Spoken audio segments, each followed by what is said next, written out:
Você acorda, são 5:30 da manhã, toma um café rápido, se veste e desce o morro em direção ao ponto de ônibus. Você entra no trabalho às 8 horas, mas a viagem leva cerca de 2 horas. Isso significa que qualquer imprevisto pode fazer você se atrasar. No meio do caminho, o trânsito para. Há uma movimentação estranha de pessoas. Você conhece a região e sabe que é um lugar perigoso. De repente, tiros são disparados e todos se deitam no chão. Infelizmente, você já se acostumou com isso. Depois de 1 hora preso no trânsito, você finalmente consegue seguir viagem, mas chega atrasado ao trabalho. Infelizmente, essa é a realidade de milhares de pessoas no Rio de Janeiro. Mas como e por que uma cidade tão famosa por suas praias, paisagens e turismo chegou a esse ponto? Para a gente entender por que o Rio de Janeiro tem tanta fama de ser violento, é preciso voltarmos a mais de 100 anos no tempo, no final do século XIX, quando o Rio era a capital do Brasil e crescia rapidamente. Em 1897, soldados que haviam lutado na Guerra de Canudos retornaram à cidade. Como o governo demorou a cumprir a promessa de fornecer moradia, muitos deles passaram a ocupar um morro próximo ao centro da cidade.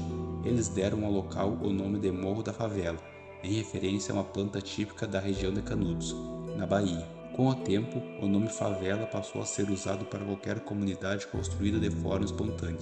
Nas décadas seguintes, o Rio recebeu milhares de pessoas vindas do interior e de outros estados em busca de trabalho. A população cresceu muito mais rápido do que a construção de moradias populares. Sem condições de pagar aluguel e sem acesso a políticas habitacionais suficientes, muitas famílias passaram a construir suas próprias casas em morros e áreas sem infraestrutura. Enquanto bairros mais ricos recebiam um investimento em saneamento, transporte e urbanização, muitas dessas comunidades permaneceram sem serviços básicos e com poucas presenças do Estado. Essa ausência abriu espaço para diversos problemas sociais ao longo do século XX. É importante destacar que as favelas não nasceram por causa do crime. Elas surgiram como uma solução encontrada por pessoas que precisavam de um lugar para morar. O crescimento da violência veio décadas depois, impulsionado por uma combinação de fatores: desigualdade social, falta de oportunidades, expansão da venda de coisas ilegais e da atuação de organizações criminosas. Foi essa sequência de acontecimentos, construída ao longo de mais de um século, que ajudou a moldar a realidade da parte do Rio de Janeiro que conhecemos hoje. Mas agora vocês devem estar se perguntando: se as favelas não surgiram por causa do crime, então como elas se tornaram territórios dominados por grupos criminosos? Bom pessoal, a resposta começa na década de 1970. Naquela época, criminosos comuns passaram a conviver nas prisões com presos políticos da ditadura militar. Nesse ambiente, diferentes grupos trocaram experiências e desenvolveram formas mais organizadas de atuação.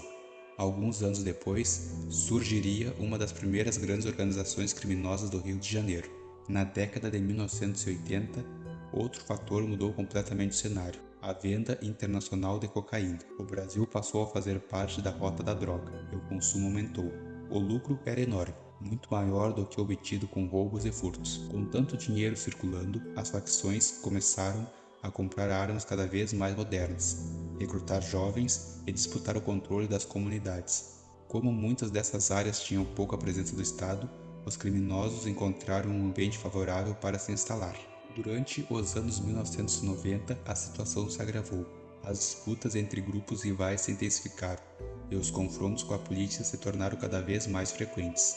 Em algumas comunidades, os grupos criminosos passaram a impor regras próprias, controlar a venda de coisas ilegais e intimidar moradores, como é feito até hoje. Ao longo das décadas seguintes, mesmo com operações policiais e diferentes políticas de segurança, muitas organizações criminosas continuaram expandindo sua influência. Em alguns locais, além da venda de substâncias, passaram a lucrar com as atividades como extorsão, venda ilegal de serviços, transporte clandestino e cobrança de taxas impostas à população.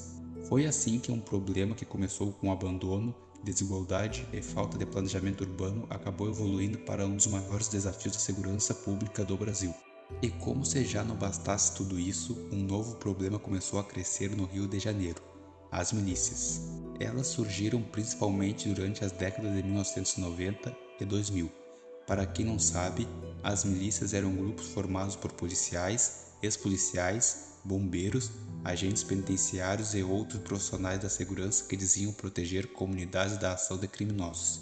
Em algumas regiões, parte da população chegou a apoiar essas iniciativas, acreditando que elas trariam mais segurança. No entanto, com o passar do tempo, muitas milícias passaram a agir da mesma forma que os grupos criminosos que prometiam combater. Ou seja, quem na teoria estaria ali para proteger, na realidade estava fazendo o mesmo, se não até pior que os criminosos que antes atuavam na região. Esses grupos começaram a cobrar taxas de moradores e comerciantes, controlar serviços como internet, TV a cabo, distribuição de gás e transporte alternativo, além de recorrer à intimidação e à violência para manter seu poder. Hoje, em diversas áreas do Rio de Janeiro, milícias e grupos criminosos disputam território e influência.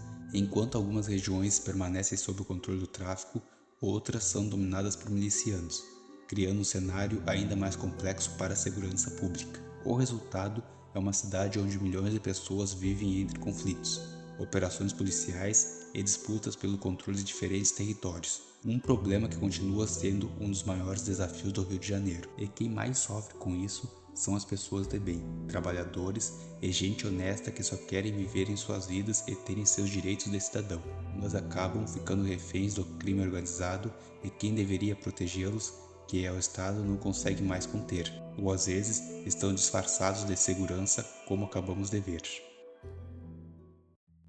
Enfim pessoal, esse foi o vídeo. Caso tenham ficado até aqui, deixe seu like e se inscreva para acompanhar os próximos vídeos que saírem. Até mais!